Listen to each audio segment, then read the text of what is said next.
ನಮಸ್ಕಾರ. ಜ್ಞಾನ ಸರಸ್ವತಿ ಎಜುಕೇಷನ್ ಚಾನಲ್ಗೆ ಆದರ ಸುಸ್ವಾಗತ.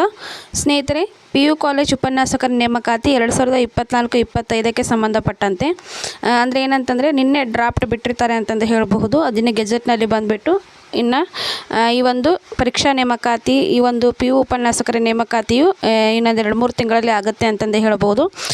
ಸೊ ಈ ಒಂದು ವಿಷಯಕ್ಕೆ ಸಂಬಂಧಪಟ್ಟಂತೆ ಓಲ್ಡ್ ಕ್ವಶನ್ ಪೇಪರ್ಗಳನ್ನು ಬಿಡಿಸಬೇಕು ಅಂತ ನಿರ್ಧಾರ ಮಾಡಿದ್ದೀನಿ. ಜೊತೆಗೆ ಏನಪ್ಪ ಅಂದರೆ ಇತಿಹಾಸ ವಿಷಯದ ಹಳೆಯ ಪ್ರಶ್ನೆ ಪತ್ರಿಕೆಗಳನ್ನು ಸಾಲ್ವ್ ಮಾಡ್ತಾ ಹೋಗ್ತೀನಿ ನಾನು.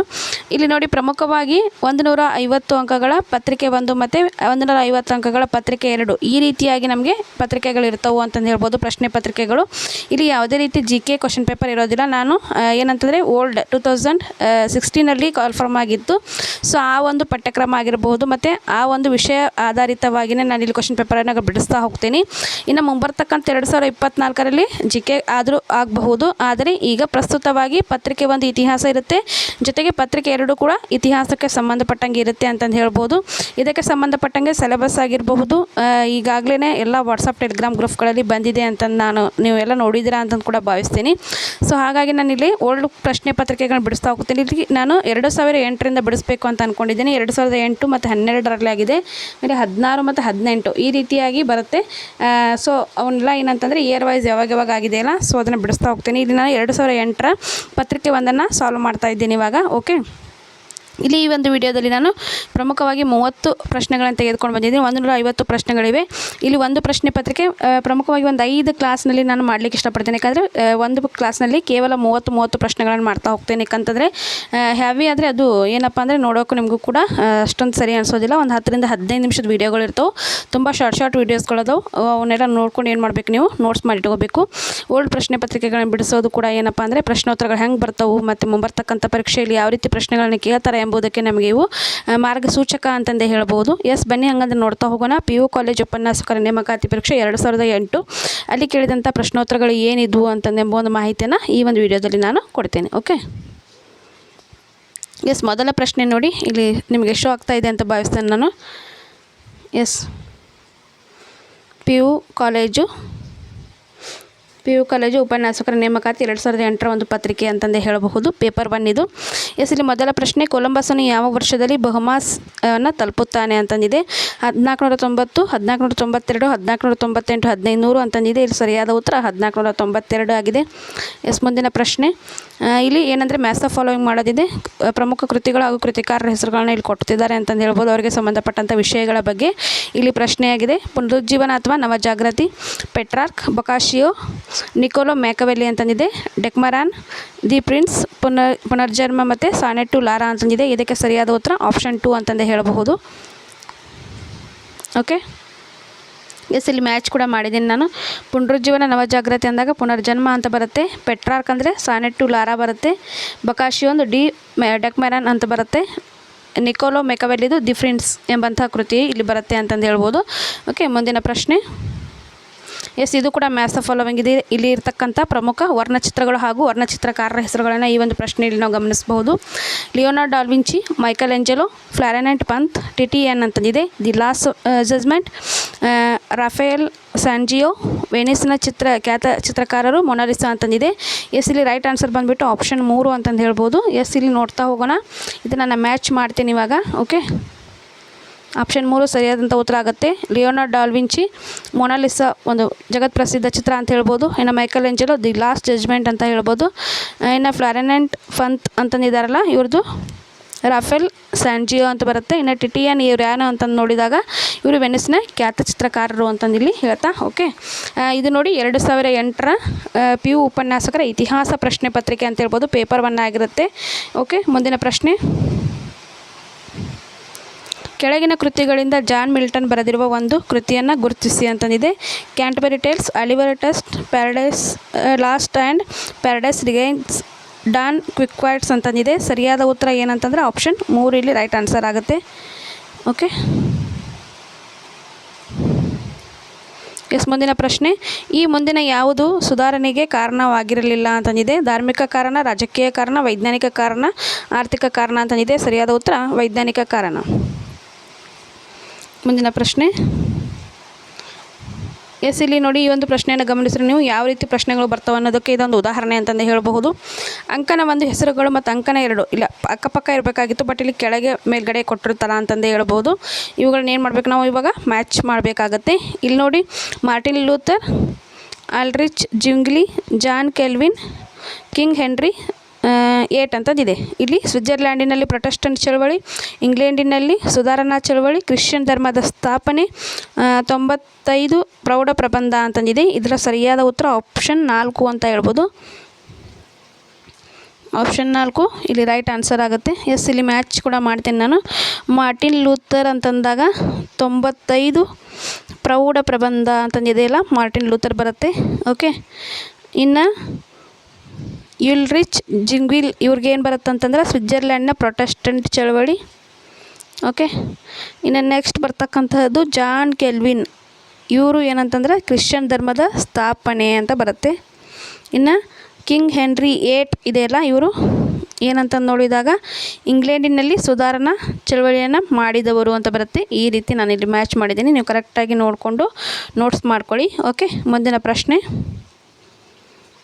ಈ ಮುಂದಿನ ಯಾವುದು ಬ್ರಿಟನ್ನಲ್ಲಿ ಕೈಗಾರಿಕಾ ಕ್ರಾಂತಿಯ ಪ್ರಾರಂಭಕ್ಕೆ ಕಾರಣವಲ್ಲ ಅಂತಂದಿದೆ. ಬ್ರಿಟನ್ ಒಂದು ಖ್ಯಾತ ಬಂಡವಾಳಶಾಹಿ ರಾಷ್ಟ್ರ. ಬ್ರಿಟನ್ ಅನುಕೂಲಕರ ರಾಜಕೀಯ ಮತ್ತು ಸಾಮಾಜಿಕ ಪರಿಸ್ಥಿತಿಗಳನ್ನು ಹೊಂದಿತ್ತು. ಬ್ರಿಟಿಷ್ ದ್ವೀಪಗಳಿಂದ ವಾತಾವರಣ ಶೀತಲವಾಗಿತ್ತು. ಬ್ರಿಟನ್ನಲ್ಲಿ ಗಿಲ್ಡ್ ಉತ್ಪಾದನಾ ಪದ್ಧತಿ ಅಭಿವೃದ್ಧಿಯಾಗಿರಲಿಲ್ಲ. ಕುಶಲಕರ್ಮಿಗಳ ಲಭ್ಯತೆ ಅಪಾರವಾಗಿತ್ತು ಅಂತಂದಿದೆ. ಕೈಗಾರಿಕಾ ಕ್ರಾಂತಿ ಪ್ರಾರಂಭವಾಗಲಿಕ್ಕೆ ಯಾವುದು ಕಾರಣವಲ್ಲ ಅಂತ ಗಮನಿಸಿದಾಗ ಆಪ್ಷನ್ 4 ಇಲ್ಲಿ ರೈಟ್ ಆನ್ಸರ್ ಆಗುತ್ತೆ. ನೋಡಿ, ಕುಶಲಕರ್ಮಿಗಳ ಒಂದು ಲಭ್ಯತೆ ಅಪಾರವಾಗಿತ್ತು ಅಂತಂದಿದೆಯಲ್ಲ, ಇದು ರೈಟ್ ಆನ್ಸರ್ ಆಗುತ್ತೆ. ಮುಂದಿನ ಪ್ರಶ್ನೆ. ಇಲ್ಲಿ ನೋಡಿ, ಇದು ಕೂಡ ಮ್ಯಾಚ್ ದ ಫಾಲೋವಿಂಗ್ ಇದೆ. ಇಲ್ಲಿ ಪ್ರಮುಖವಾಗಿ ಯಂತ್ರಗಳು ಹಾಗೂ ಅವುಗಳನ್ನು ಕಂಡುಹಿಡಿದವರ ಹೆಸರುಗಳನ್ನು ಇಲ್ಲಿ ಗಮನಿಸಬಹುದು. ಜಾನ್ ಕೆ, ರಿಚರ್ಡ್ ಆರ್ಕ್ರೈಟ್, ನ್ಯಾಕ್ಮನ್ ಮತ್ತು ಜೇಮ್ಸ್ ವ್ಯಾಟ್ ಮತ್ತು ಜೇಮ್ಸ್ ಹಾರ್ಗ್ರೀವ್ಸ್ ಅಂತಂದಿದೆ. ಇದರ ಸರಿಯಾದ ಉತ್ತರ ಆಪ್ಷನ್ ಬಿ ಅಂತ ಹೇಳ್ಬೋದು. ನಾನು ಮ್ಯಾಚ್ ಕೂಡ ಮಾಡ್ತೀನಿ ಇವಾಗ. ಓಕೆ, ಎಸ್, ಇಲ್ಲಿ ಜಾನ್ ಕೆ ಅಂತ ಗಮನಿಸಿದಾಗ ಫ್ಲೈಯಿಂಗ್ ಶಟಲ್ ಅಂತಂದಿದೆಯಲ್ಲ, ಇದು ರೈಟ್ ಆನ್ಸರ್ ಆಗುತ್ತೆ. ಇನ್ನು ರಿಚರ್ಡ್ ಆರ್ಕ್ರೈಟ್ ಅವರು ಏನಂತಂದರೆ ವಾಟರ್ ಫ್ರೇಮನ್ನು ಇವರು ಏನು ಮಾಡ್ತಾರೆ, ಸಂಶೋಧನೆ ಮಾಡ್ತಾರೆ. ಇನ್ನು ನ್ಯೂಕ್ಮೆನ್ ಮತ್ತು ಜೇಮ್ಸ್ ವ್ಯಾಟ್ ಇವರು ಏನು ಮಾಡ್ತಾರೆ ಅಂತಂದ್ರೆ ಆವಿ ಯಂತ್ರವನ್ನು ಇವರು ಕಂಡುಹಿಡಿತಾರೆ. ಇನ್ನು ಜೇಮ್ಸ್ ಹಾರ್ಗ್ರೀವ್ಸ್, ಸೊ ನಿಮಗೆಲ್ಲ ಗೊತ್ತಿದೆ ಏನಂತಂದರೆ ಸ್ಪಿನ್ನಿಂಗ್ ಜಿನ್ನಿ ಮಷೀನನ್ನು ಇವರು ಕಂಡುಹಿಡಿತಾರೆ. ಓಕೆ, ಮುಂದಿನ ಪ್ರಶ್ನೆ. ಕಾರ್ಖಾನೆ ವ್ಯವಸ್ಥೆಯನ್ನು ಕಂಡುಹಿಡಿದವರು ಯಾರು ಅಂತಂದಿದೆ. ರಿಚರ್ಡ್ ಆರ್ಕ್ರೈಟ್, ಸ್ಯಾಮ್ಯುಯಲ್ ಕ್ಯಾಂಪ್ಟನ್, ಎಡ್ಮಂಡ್ ಕಾರ್ಟ್ರೈಟ್, ಎಲಿ ವಿಟ್ನೆ ಅಂತಂದಿದೆ. ಇದರ ಒಂದು ಸರಿಯಾದ ಉತ್ತರ ಆಪ್ಷನ್ 1 ಇಲ್ಲಿ ರೈಟ್ ಆನ್ಸರ್ ಆಗುತ್ತೆ ಅಂತ ಹೇಳ್ಬೋದು. ರಿಚರ್ಡ್ ಆರ್ಕ್ರೈಟ್ ಇಲ್ಲಿ ರೈಟ್ ಆನ್ಸರ್ ಆಗುತ್ತೆ. ಮುಂದಿನ ಪ್ರಶ್ನೆ. ಈ ಮುಂದಿನ ಯಾವುದು ಕೈಗಾರಿಕಾ ಕ್ರಾಂತಿಯ ಪರಿಣಾಮವಲ್ಲ ಅಂತಂದಿದೆ. 10ನೇ ಪ್ರಶ್ನೆ ಇಲ್ಲಿ ಕಾಣಿಸ್ತಾ ಇದೆ ನಿಮಗೆ ಅಂತ ಭಾವಿಸ್ತೇನೆ ನಾನು. ಇಲ್ಲಿದೆ ನೋಡಿ, ಕ್ವಶನ್ ಇಲ್ಲಿದೆ, ಉತ್ತರ ಈ ಕಡೆ ಪೇಜಲ್ಲಿ ಬಂದಿದೆ ಅದು. ಓಕೆ, ಎಸ್, ಇಲ್ಲಿ ನೋಡಿ, ಕೈಗಾರಿಕಾ ಬೂರ್ಜಾಸ್ಟಿನ್ನ ಉದಯ, ಶ್ರಮಿಕ ವರ್ಗದ ಉದಯ ಮತ್ತು ಕೆಲಸಗಾರರ ಭೌತಿಕ ಉನ್ನತಿಯ ಮೇಲಿನ ಪರಿಣಾಮಗಳು, ವಿವಿಧ ವರ್ಗಗಳ ನಡುವೆ ಭೌತಿಕ ಸೌಲಭ್ಯಗಳ ಸಮಾನ ವಿತರಣೆ ಅಂತಂದಿದೆ. ಎಸ್, ಇಲ್ಲಿ ಯಾವುದು ಕೈಗಾರಿಕಾ ಕ್ರಾಂತಿಯ ಪರಿಣಾಮವಲ್ಲ ಅಂತಂದು ಗಮನಿಸಿದಾಗ ಆಪ್ಷನ್ 4 ಇಲ್ಲಿ ರೈಟ್ ಆನ್ಸರ್ ಆಗುತ್ತೆ. ನೋಡಿ, option 4 is right answer. Okay, yes, ಮುಂದಿನ ಪ್ರಶ್ನೆ. ಕೆಳಗೆ ಕೊಟ್ಟಿರುವ 4 ಶೀರ್ಷಿಕೆಗಳು ಬಂಡವಾಳಶಾಹಿಗೆ ಸಂಬಂಧಿಸಿರುತ್ತವೆ. ಮಾರಿಸ್ ಡಾಬ್ ಬರೆದಂಥ ಒಂದನ್ನು ಗುರುತಿಸಿ ಅಂತಂದಿದೆ. Studies in the development of capitalism, ಬಂಡವಾಳಶಾಹಿ ಮತ್ತು ಲ್ಯಾಟಿನ್ ಅಮೇರಿಕಾದಲ್ಲಿ ಅಭಿವೃದ್ಧಿಯಾಗದಿರುವುದು, ಮತ್ತು ಬಂಡವಾಳ ಉಳಿಗಮಾನ್ಯ ಪದ್ಧತಿಯ ಬಂಡವಾಳಶಾಹಿಗೆ ಬದಲಾವಣೆ ಅಂತಂದಿದೆ. ಇದರ ಸರಿಯಾದ ಉತ್ತರ ಆಪ್ಷನ್ 1 ರೈಟ್ ಆನ್ಸರ್ ಆಗುತ್ತೆ. ಮುಂದಿನ ಪ್ರಶ್ನೆ. ಈ ಮುಂದಿನ ಯಾವುದು 2 ದೇಶಗಳ ನಡುವಿನ ವಸಾಹತುಶಾಹಿ ಮತ್ತು ವಸಾಹತು ಸಂಬಂಧಗಳ ನಡುವೆ ಸೇರಿರುವಂತಹ ಅಂಶವಾಗಿದೆ ಅಂತಂದಿದೆ. ಇದರ ಒಂದು ರೈಟ್ ಆನ್ಸರ್ ಬಂದುಬಿಟ್ಟು ಆನ್ಸರ್ ಮಾತ್ರ ಹೇಳ್ತಾ ಹೋಗ್ಬಿಡ್ತೀನಿ. Okay, option 4 right answer.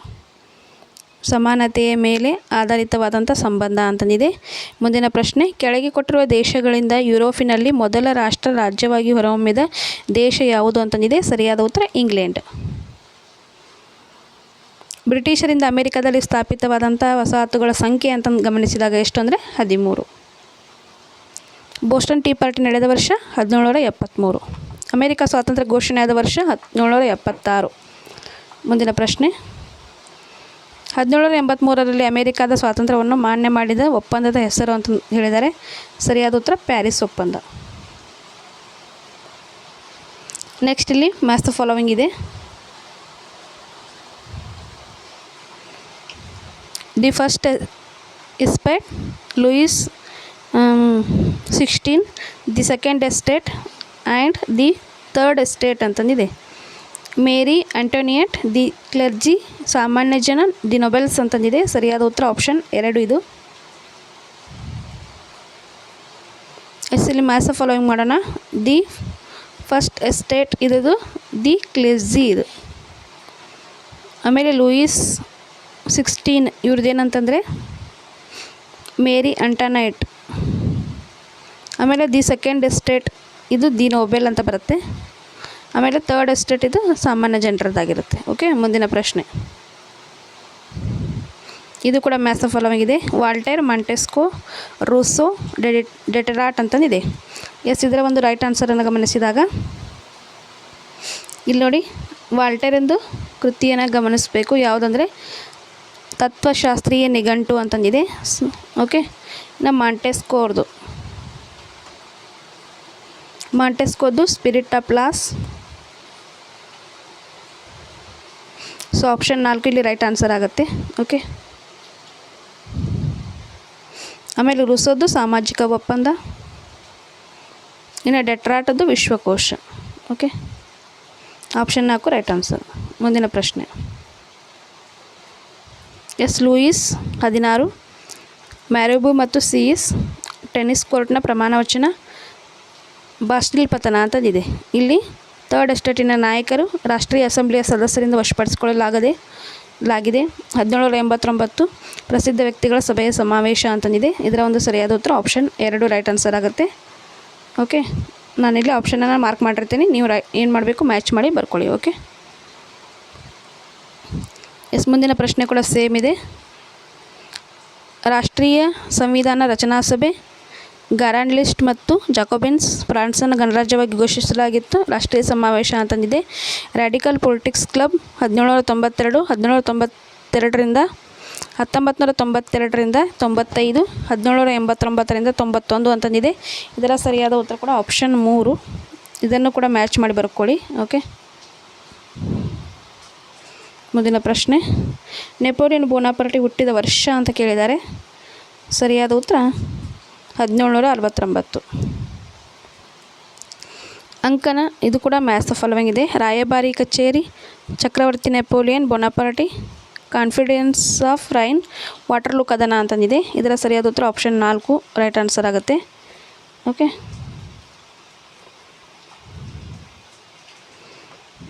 ರಾಯಭಾರಿ ಕಚೇರಿ ಇದು 1804ರಿಂದ 1815. ಇನ್ನು ಚಕ್ರವರ್ತಿ ನೆಪೋಲಿಯನ್ ಬಂದುಬಿಟ್ಟು 1806 ಮತ್ತು ಕಾನ್ಫೆಡರೇಷನ್ ಆಫ್ ರೈನ್ ಇದು 1799ರಿಂದ 1804. ಇನ್ನು ವಾಟರ್ಲೂ ಕದನ 1815. ಓಕೆ, ಮುಂದಿನ ಪ್ರಶ್ನೆ. ನೆಪೋಲಿಯನ್ ಬೋನಾಪಾರ್ಟಿ ಮೃತನಾದ ವರ್ಷ ಅಂತಂದಿದೆ. ಇದರ ಸರಿಯಾದ ಉತ್ತರ 1821. ಮುಂದಿನ ಪ್ರಶ್ನೆ ಮ್ಯಾಥ್ಸ್ ಫಾಲೋವಿಂಗ್ ಇದೆ. Metternich, Alexander Talleyrand, Castlereagh ಅಂತಂದಿದೆ. Russia, France, Great Britain, Austria ಅಂತಂದಿದೆ. ಇದರ ಒಂದು ಸರಿಯಾದ ಉತ್ತರವನ್ನು ಗಮನಿಸಿದಾಗ ಆಪ್ಷನ್ 1 ರೈಟ್ ಆನ್ಸರ್ ನೋಡಿ.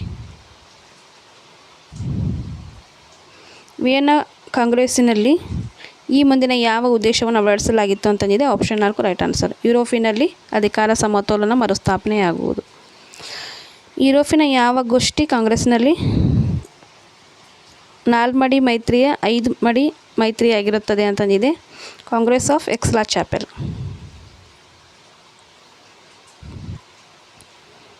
ಮೆಟರ್ನಿಕ್ ವ್ಯವಸ್ಥೆಯ ಅವನತಿಗೆ ಕಾರಣವಾದ ಪ್ರಾರಂಭಿಕ ಕ್ರಮ ತೆಗೆದುಕೊಂಡ ದೇಶವನ್ನು ಗುರುತಿಸಿ ಅಂತಂದಿದೆ. Great Britain.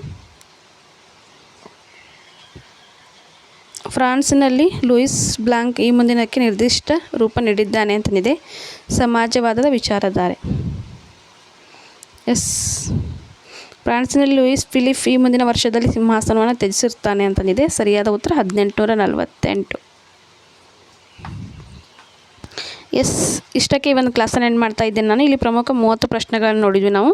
ಇನ್ನು ನೆಕ್ಸ್ಟ್ ಕ್ಲಾಸ್ನಲ್ಲಿ ಇದರ ಮುಂದುವರೆದ ಭಾಗವನ್ನು ಮಾಡ್ತಾ ಹೋಗ್ತೀನಿ. ಓಕೆ, ಸೊ ಈ ಒಂದು ವಿಡಿಯೋನ ಎಲ್ಲ ನಿಮ್ಮ ಫ್ರೆಂಡ್ಸ್ಗಳಿಗೆ ಶೇರ್ ಮಾಡಿ. ಯಾರ್ಯಾರು ಇತಿಹಾಸ ನೀವು PU ಉಪನ್ಯಾಸಕರು ಓದ್ತಾ ಇದ್ದೀರಲ್ಲ, ಸೊ ಎಲ್ಲರೂ ಕೂಡ ಈ ಒಂದು ವಿಡಿಯೋನ ನೋಡಿ, ಜೊತೆಗೆ ಇವುಗಳನ್ನು ನೋಟ್ಸ್ ಮಾಡಿ ಇಟ್ಕೊಳ್ಳಿ, ನಿಮಗೆ ಹೆಲ್ಪ್ಫುಲ್ ಆಗ್ತಾವೆ ಅಂತಂದು ಹೇಳ್ತಾ. Okay, thank you all.